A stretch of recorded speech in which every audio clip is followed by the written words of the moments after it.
চলো আবারও ঘি বানানোর ভিডিও আপলোড করলাম, যারা আগে দেখোনি তারা আবার দেখে নাও কিভাবে বানাচ্ছি। খুব সোজা। প্রথমে সরটাকে এরকম করে আমি ডিপ ফ্রিজে মানে তুলে তুলে তুলে তুলে রেখে দিয়েছিলাম, ধরো 10-15 দিন মতো বা যার যেমন হবে, এক সপ্তাহ মতো করে স্টোর করে রেখে দেবো। বাইরে রাখলে কি হয়, ছত্রাক পড়ে যায়, তাতে নষ্ট হয়ে যাওয়ার চান্স থাকে। তো আমি সেটা করি না, বাইরে রাখলে পরে তো ফ্রিজে রেখে দিলে ঠিক থাকবে। তুমি ডিপেও রাখতে পারো, নর্মালও রাখতে পারো, যে কোনো ফ্রিজেই রাখতে পারো। ডিপে রাখলে সেক্ষেত্রে আগে থেকে বার করে রাখতে হবে, আর যদি তুমি নর্মালে রাখো তাও ঠিক আছে, কোনো অসুবিধা নেই। মানে বরফটা প্রথমে আগে গলবে, তারপর তুমি করো। নর্মালে রাখলেও চলবে কিন্তু, কারণ আমার নর্মালটা আঁশ আছে, সেই জন্য আমি নর্মালে রাখি না, নর্মাল ফ্রিজে। এবার এরকম করে কিছুই করার নয়, দেখো ঘি করা খুবই সহজ। এরকমভাবে ফুটতে দিয়ে দিতে হবে, ফুটে ফুটে ফুটে ফুটে নিজের থেকে ঘিটা বেরোবে। আর ঘরের টাটকা ঘি মানে খেতেও ধরো অসম্ভব টেস্টও হয়, আর হয় আমি রান্নাতে বা এমনিতে ভাতেও মেয়েরা এরা সবাই খায়, দেখো খুব সুন্দর হয়। তাই আমি ঘিটা বাড়িতেই বেশিরভাগ বানিয়ে নিই। তেমনি বাজারে ঘি শুধু ওই মানে এমনি যদি আনা অল্প হলো তো কখন না থাকলে তখনই আনি, নিয়ে না আনলে আমি কিন্তু বাড়িতেই কিন্তু বানিয়ে নিই সাধারণত। বেশিরভাগ খাবার আমি সব বাড়িতেই বানিয়ে রাখি, যেটা থেকে হয় মানে কোনো কেমিক্যাল নাই, কিছু নাই। এত ফ্রেশনেস খাবার তো আর ধরো বাজারে হবে না, ওরা কেমিক্যালযুক্ত খাবার কি না কি মেশায় তা তো ঠিক নয়। এরকম করে বাড়িতেই বানিয়ে নিতে পারবে, জানো তো।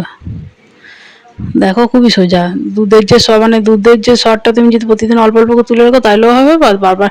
আমি তো অল্প অল্প করে করে প্রতিদিন দুধের যে একটু করে সরটা পড়ে সেটাকে তুলে তুলে তুলে তুলে রাখি, ওরকমভাবেই বানিয়ে নিই। খুব হয়েও যায় ধরো, যাদের ধরো বাড়িতে গরু টরু নেই, সবারই তো থাকবে এমন তো নাও হতে পারে, আমারই নেই যেমন।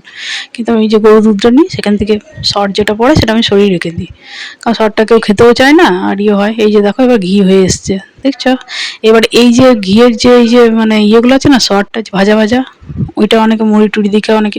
কিন্তু ওইটাও আমি ফেলে দেবো না, ওইটা বা রেখে মুড়ি টুড়ি দিয়ে বা চিড়ে দিয়ে অনেকে খায়, আমি সেরকম কিছুই করবো না। ওটা দিয়ে আমি আবার দেখবে তুমি নাড়ু বানিয়েছি, সেটা আমি ভিডিও আপলোড করে দেবো। দেখবে এত সুন্দর টেস্ট হয় না, মানে ঘিটা যেমন সুন্দর, মানে নাড়ুটা বলে যেন আরও সুন্দর। কে কাকে দেখে, দেখো ঘিটা কত সুন্দর, কত স্বচ্ছ হয়েছে আর কতটা হয়েছে দেখো। এই যে উপরের যে কড়া কড়া ভাবটা, এই যে এটা, এই সর ভাজাটা রেখে দেবো, দিয়ে এটা দিয়ে দেখবে নাড়ু বানিয়েছি কি সুন্দর হয়। বাড়িতে সবাই খুব ভালোবাসে এরকমভাবে নাড়ুটাও যদি বানাও না, খুব সুন্দর হবে দেখবে একবার করে। মানে কি ঘিটাও তোমার নেওয়া হচ্ছে, আবার তোমার ওইটা দিয়ে সরটা দিয়ে আবার নাড়ুও হচ্ছে।